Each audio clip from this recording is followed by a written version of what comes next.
तुझेची तुला जोवरी हे कळेना हे मृषा अहंता मना जोवरी हे कळेना सख्याव तोवरी धर्म टाकून कोरे प्रतिती विमुक्तीचे बोल महाराज म्हणायला लागले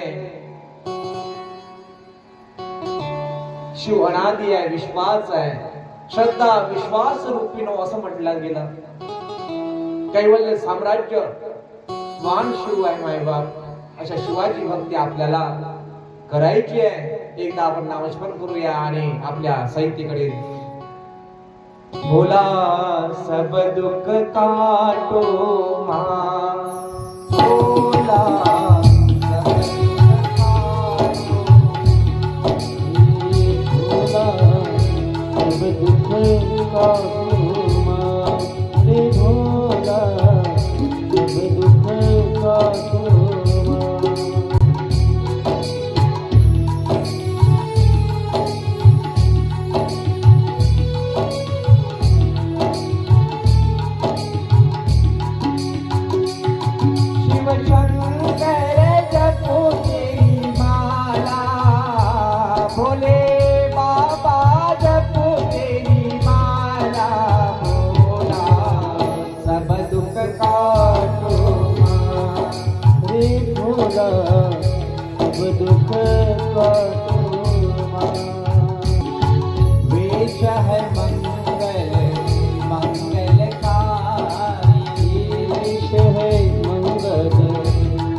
हरे शंकर नमामि शंकर शिव शंकर शंभो हे गिरिजापति भवानी शंकर हे शिव शंकर शंभो नमः शिवाय नमः पार्वती पतये हर हर महादेव। आपण पाहता पाहता भगवंत मा सतीला हातामध्ये घेतात रुदन करतात महादेव तांडव करायला लागले भगवंताच्या हातामध्ये मा सती आहे माझा भोलेनाथ आता भगवंताचा तिसरा डोळा उघडलेला आहे सांगतो देवाचे भक्त असे अजब आहे का काहीच्या काही अजब आहे देवाचे भजने खतरनाक आहे महादेवाचे भजन काही साधे आहे का महादेवाचे भजन साधे आहे का नाही एक दारू गेलं साडेपोटीले मारुती बाबाच्या दर्शनाला तिथून गेलो मंदिरात बम दारू पिऊन घमघम वास येऊन राहिला तो म्हणे महादेवाले काय म्हणे डम डम डम डम डमरूवाला देवा घर तिसरा डोळा दर्शन दे रे मला देवा घर तिसरा डोळा दर्शन दे रे मला डम डम डम डम पार्वतीच्या मागे वाला देवा घर तिसरा डोळा दर्शन दे रे मला देवा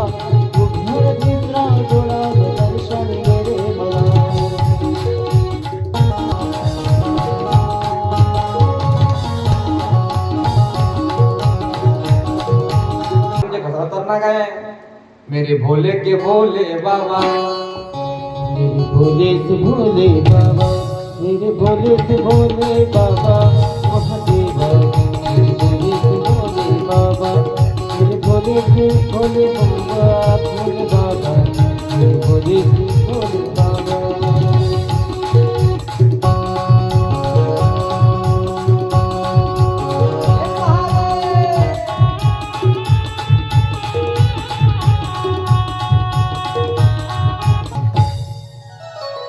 महादेवाचे भजनही खतरनाक आहेत, आगळे वेगळे आहे. महादेवाचे भक्तही आगळे वेगळे आहे आणि महादेवाची पूजा ही आगळे वेगळी आहे. पूजा ही साधी गोडी आहे ना, नाही का? महादेवाला तुम्ही एक फळ वाहत असतात, ते कोणतं फळ आहे? कायच के बोले मेरे भोले के बोले, मेरे भोले के भोले बाबा महादेव, मेरे भोले के भोले बाबा, मेरे भोले के भोले भोला महादेव, मेरे भोले के भोले बाबा। मां सती सीतेचं रूप घेऊन गेली.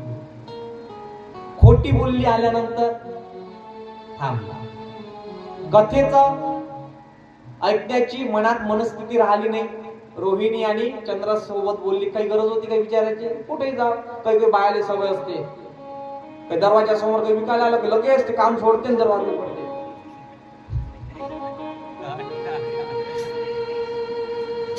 काय आलं बापा,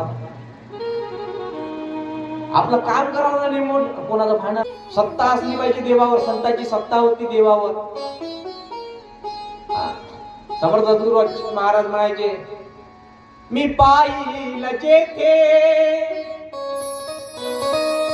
तेथे तू दिसावा. काय शब्द आहे, अंगावर शार येतात माय बाप. देवा तुझ्या मतान नाही होणार, आता मी तुला डायरेक्शन देतो. मी पाहिल जेथे तेथे तू दिसावा, मी राहील जेथे तेथे तू असावा. अच्युत काया दिना पावनारायणा, हीचा आशा मला, हीचा आशा मला. नटला जगाच्या रूपाने तू देवा, जनता जनार्दन घडो तुझी सेवा. माझे मन लागो चरणी लक्ष लागो, हीचा आशा मला, हीचा आशा मला. तुम्हाला माहिती काय, मी हो महादेव साधू महादेव को भालो साधू आपल्या कलाकारांना भजन करत राहा.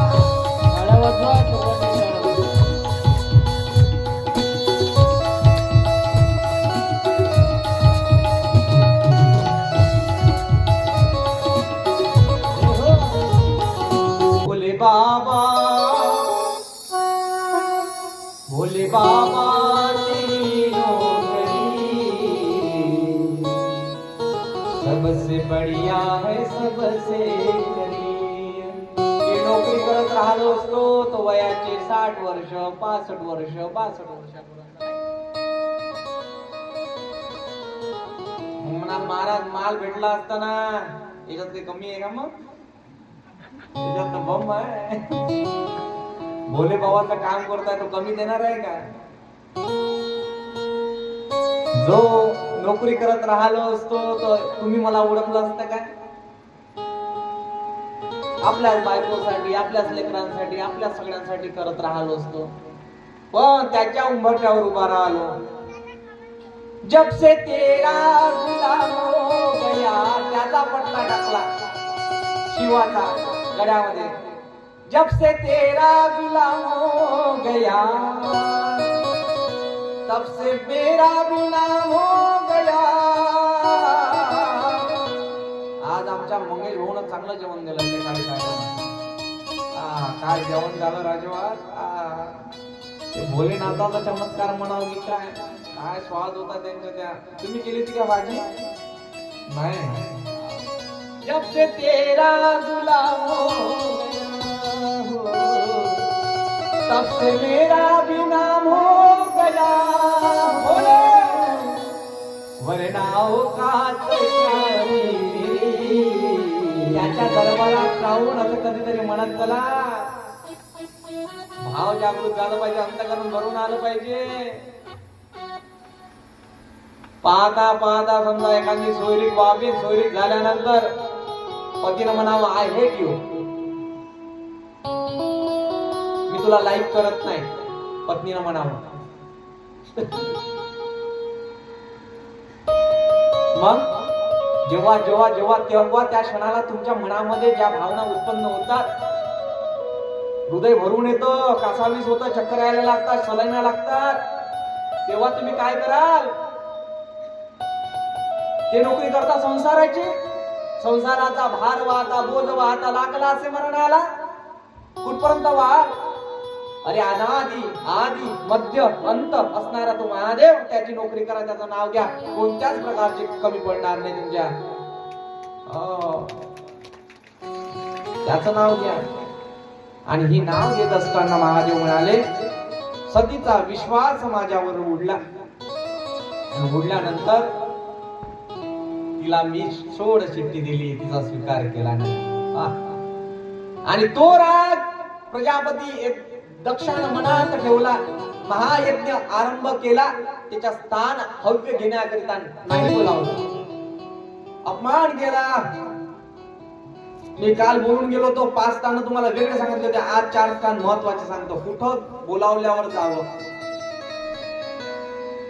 वडिलांना जर बोलावलं तिथं जावं, गुरुनं बोलावलं तिथं जावं, मित्रानं न बोलावता तिथं जावं,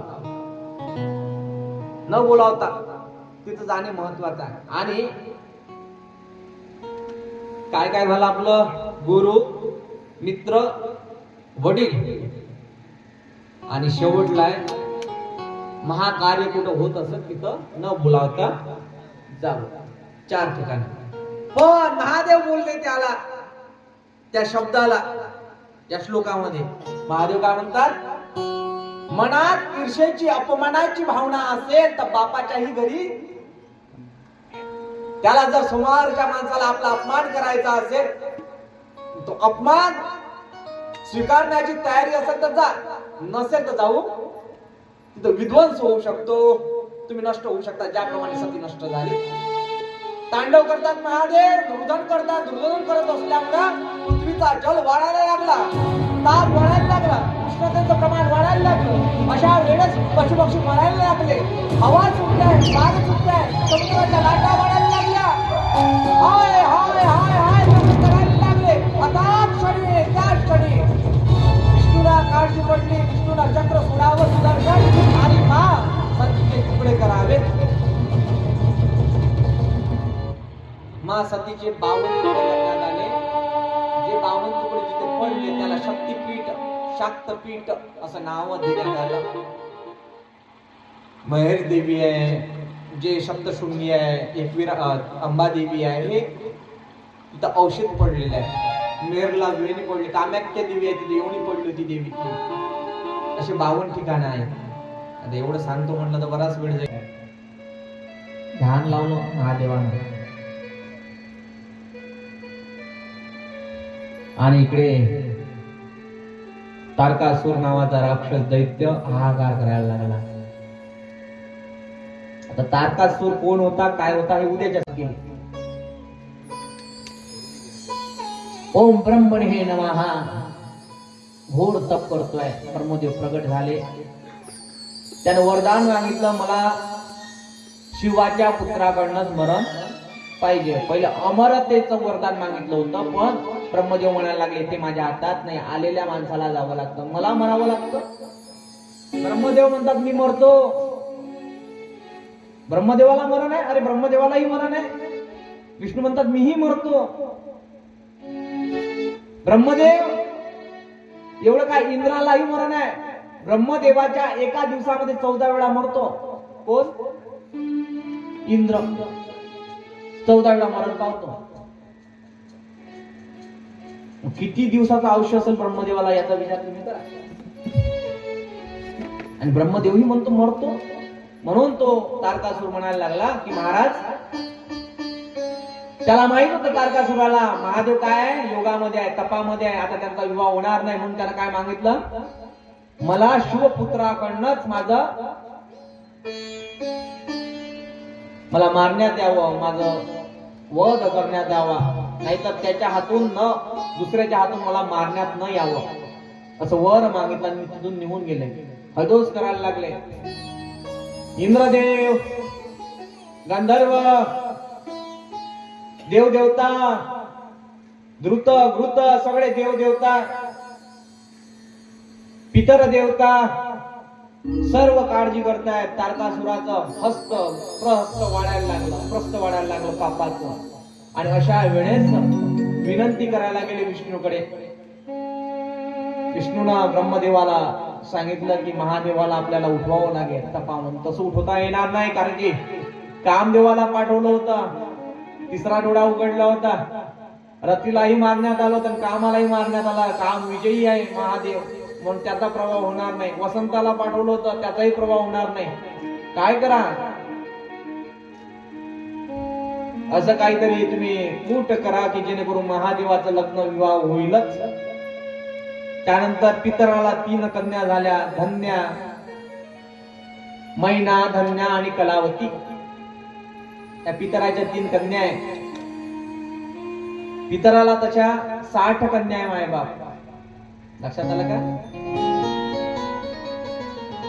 27 कन्या कोणाला दिला मी सांगून गेलो. कोणाला दिल्या होत्या? चंद्रदेवाला. बरोबर, चंद्रदेवाला 27 कन्या दिल्या. त्या 27 नक्षत्र आहे की नाही? पिंटेची माई झोपली काय? 27 नक्षत्र आहे ना. 13 धर्माला दिल्या. धर्म.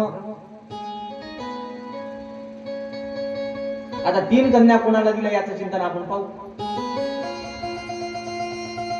धन्या, मैना आणि कलावती. पितराज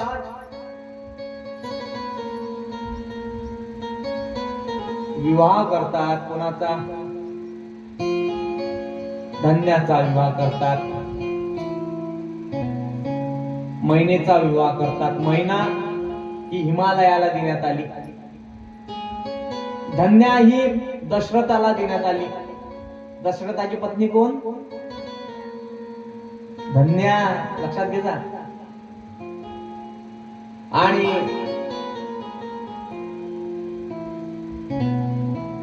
जनकाला देण्यात आली धन्या. क्षमा करा, धन्या ही जनकाला देण्यात आली. सांगण्याच्या प्रवाहामध्ये चिंतन कुठे जाते थोडस. जनकाची पत्नी आहे धन्या. इकडे मैना हिमालयाला देण्यात आली आणि कलावती ही ऋषभ राजाला देण्यात आली. ऋषभ भानू नावाचा राजा होऊन गेला.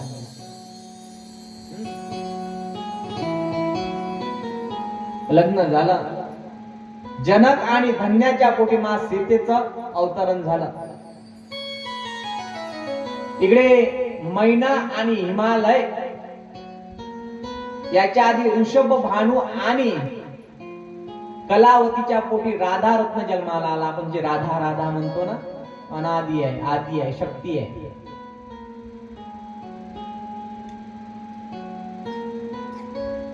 धारा तो बह रही है कृष्ण नाम की,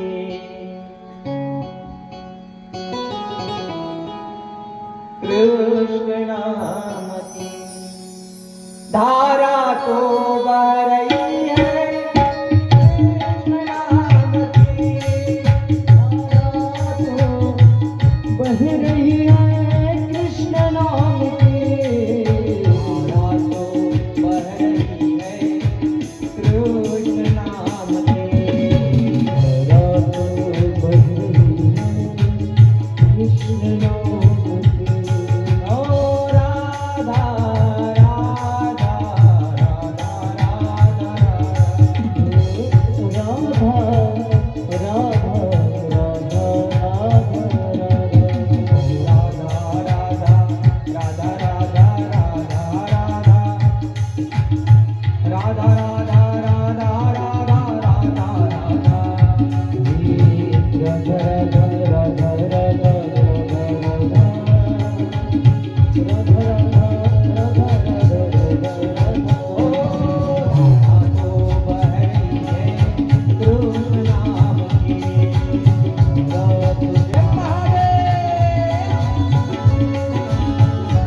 या शब्दाला जर उलट करून पाहिलं तर राधा हा नाव तयार होत. आणि त्यानंतर ब्रह्मदेवाने सांगितलं, मैना हिमालयाचा विवाह लावा, जेणेकरून तुमची जी कन्या जन्माला येईल ती साक्षात जगदंबा मा भवानी राहील, शक्ती राहील, आणि ती वरेल माझा भगवान महादेव. या इच्छेपोटी मैना आणि मा हिमालय तप करता. हिमालय म्हणजे पर्वतराज. पर्वत हा कशाचा असतो? पाषाणाचा. जेव्हा सती जडत होती तेव्हा ती म्हणत होती स्वतःला, दक्षाला, त्याच्या पित्याला, तुझं पाषाणाचं काय झालंय? मन झालेलं आहे, दगडाचं तुझं मन आहे. पुढच्या आयुष्यामध्ये मला जन्म घ्यायचा असला तर तुझ्यासारख्या नराधामाच्या पोटी मी जन्माला येणार नाही, मी दगडाच्या पोटी जन्माला येईल, पण तुला पिता म्हणून स्वीकार करणार नाही. म्हणून ती या जन्मामध्ये हिमालयाची पुत्र म्हणजे पर्वतराजाची पुत्री बनून आली. तीच शक्ती, तीच जगदंबा, तीच महाभवानी. एकाएकी मिळाले का महादेव? नाही नाही नाही, महादेव एकदम भेटते का? नाही, घोडा आहे, साधा आहे. बस कधी कधी तोही परीक्षा घेतो, थट्टा घेतो आपली. सावधान, थोडेसे दुःख आले तर त्याला बोलू नका. सावधान सरपंच बाई, थोड्याशा यात्रा घडल्या, एखादी सीट पडली तर त्याला बोलू नका, देवानं असं कसं केलं बाप्पा. आपला मुलगा, आपला नातू मरण पावला असेल तर त्याला दोष देऊ नका, तो दिनाचा कैवारी आहे, त्याच्या मनात काहीतरी वेगळं असेल. दाना कुंतीनं जेव्हा मागणी केली, कुंती आत्या आहे भगवान श्रीकृष्णाची, कुंती म्हणायला लागली, श्रीकृष्ण म्हणायला लागले, आता काहीतरी माग. आता तर भागवतात आलो महाराज आपण.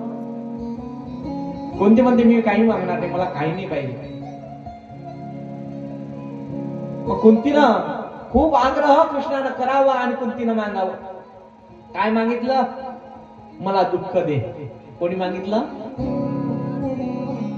सुखही तुझे आहे, दुःखही तुझे आहे, छोड़ू मैं किसे भगवान, दोन्ही ही तुम्हारे है.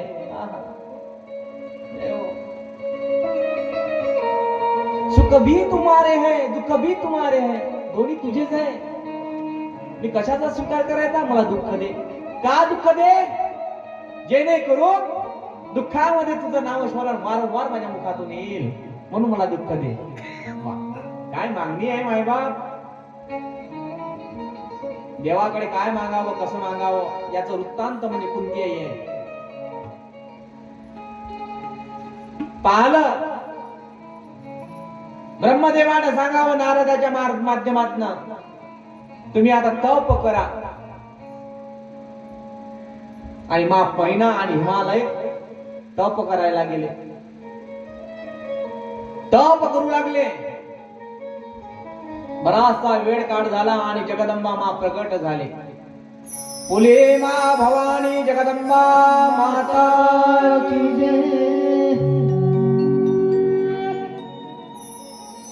वातावरणाची निर्मिती झाली, सुंदर प्रसन्न वातावरण आहे.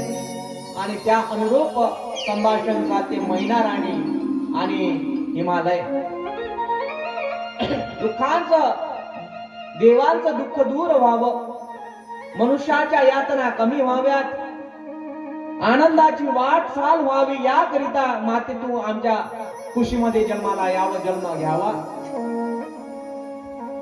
मैना म्हणायला लागली, आमचा उद्धार व्हावा या दोघी दाम्पत्याचा, आमचा दोघाही नवरा बायकोचा.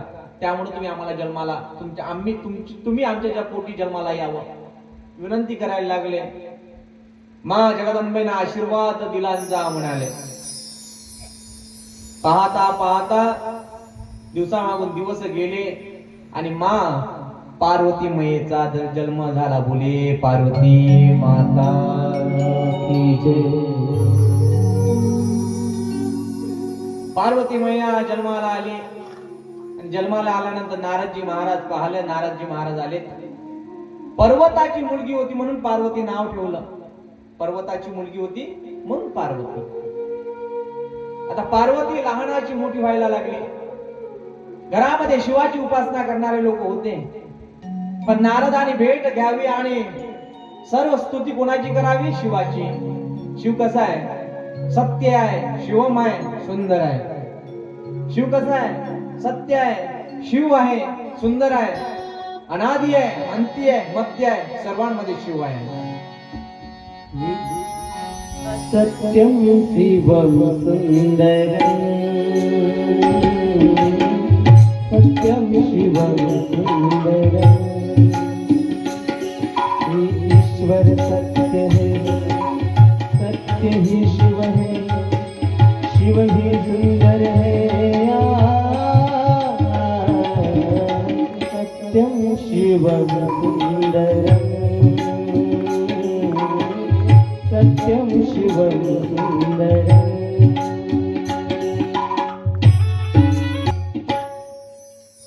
सर्व वर्णन करते आहे. शिव कसा आहे, शिवाचं स्वरूप कसं आहे, नारदजी महाराज सांगतात. सांगितल्यानंतर पर्वतराज म्हणायला लागले. पर्वतराज म्हणायला लागले, महाराज माझ्या मुलीचा हात पहा. नारदाला म्हणायला लागले. नारदांनी हात पाहावा. हाताचं वर्णन घेतलं. हस्तरेषा शास्त्र जाणत आहे नारद. नारदाने म्हटलं सर्व रेषा व्यवस्थित आहे, फक्त एकच रेषा अशी आहे, तिच्या जीवनामध्ये जो पती येणार आहे तो अवडंबरधारी असेल, नग्न असेल, दिगांबर अवस्था धारण करणारा, भस्म विलाटणारा आणि भूतांसोबत राहणारा असा पतीला प्राप्त होईल. भविष्यवाणी करून दिली नारदा. आणि तिथनं निघाले. हे पर्वतराजाचे शब्द कानावर होते. असा पती कोण आहे? तर महादेव आहे. महादेवाकडे मा मैना आणि मा पार्वती संबंध घेऊन जातात. पण तपामध्ये आहे महादेव, पण हिंमत होत नाही, परत येतात. त्यानंतर त्यांना प्राप्त करण्याकरिता ब्रह्मदेव सुद्धा मा पार्वतीच्या भेटीला येतात. पार्वतीला सांगतात शिव आहे, शिव तत्व जर प्राप्त करायचं असेल तसं प्राप्त होणार नाही. कसं होईल? तपाने प्राप्त होईल. तप कर, तप कर, तप कर असं सांगतात. म्हणून मा जगदंबा, मा दुर्गा, मा भवानी गिरीवर जाऊन, पर्वतावर जाऊन ती तप करायला लागली एका गुफेमध्ये. मा भवानीनं आधी अन्न सोडलं, नंतर पाण्याला सोडलं, मग काय खायला लागली? झाडाचा पाला खाऊन तिनं तप केलं. हात पायाच्या काळ्या झाल्यात, चेहरा सावळा पडला, पण तपाचं तेज चेहऱ्यावर झरकट आहे. अशा परिस्थितीमध्ये मा मैनेला आपल्या स्वतःच्या मुलीची आठवण आली.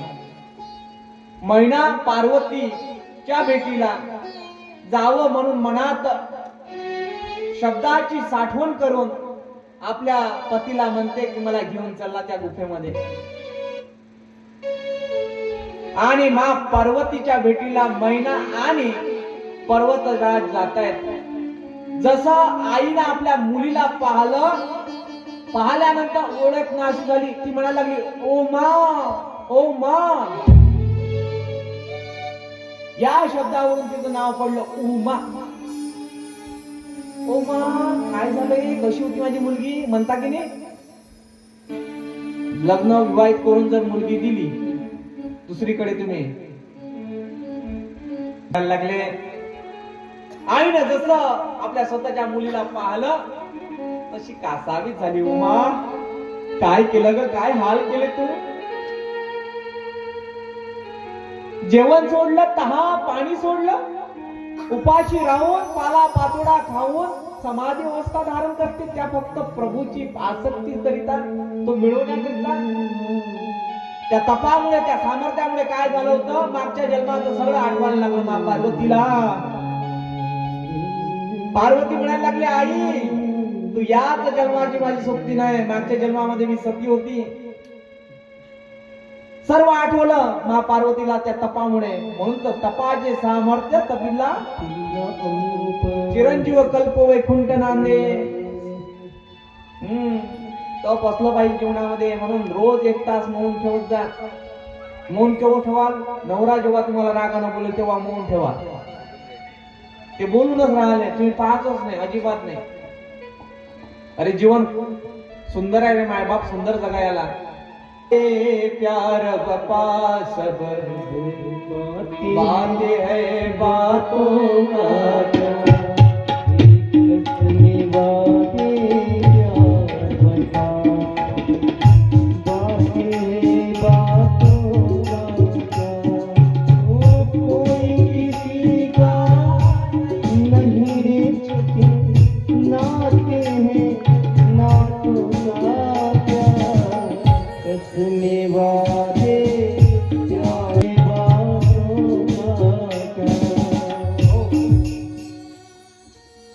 मन प्रेमानं जगा, प्रेमानं राहा. वारंवार तिथंच येते.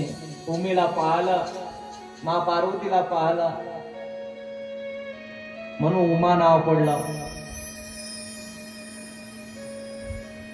आता मा पार्वती ध्यानच आहे, ध्यान करते. मा सतीच्या अवतारामध्ये तिनं विश्वासघात किंवा विश्वास न ठेवता कार्य केलं होतं. पतीच्या मतानं ऐकलं नव्हतं. तिची परीक्षा घ्यावी म्हणून सप्तर्षी जातात. विश्वामित्र ऋषी आहेत, भृगु आहे, वशिष्ठ आहेत, भारद्वाज, जम अग्नी ऋषी, सर्व ऋषी सप्तर्षी आहेत. आणि सप्तर्षी गेल्यानंतर तिची थट्टा करतात. अगं कशा करिता करते एवढा अट्टहास? पती मिळावा चांगला? तो चांगला आहे का? तो मशानातली राख लावतो, 12 महिने आंघोळ करत नाही, भांग पितो. अगं ते एवढं पर्यंत ठीक आहे, अंगावर कपडे नसतात, प्राण्यात त्यात काही भेद नाही. गळ्यामध्ये मुंडमाला धारण करतो, त्याच्यासाठी तू एवढे प्रयत्न करते. काही लोक दिसायला चांगले नसते पण गुण चांगले असते. पण आजकालच्या पोरीला आता गुणवाला नाही पाहिजे, दिसायला चांगला वाला पाहिजे नवरा. शोकांती काय नाही बाबा. आमच्या गावात संबंध झाला, जागे आहात ना तुम्ही. पोरगा मस्त पण दिसायला जरा सावळा होता. हाशेचा फक्त त्याचे दात दिसते, एवढा सावळा.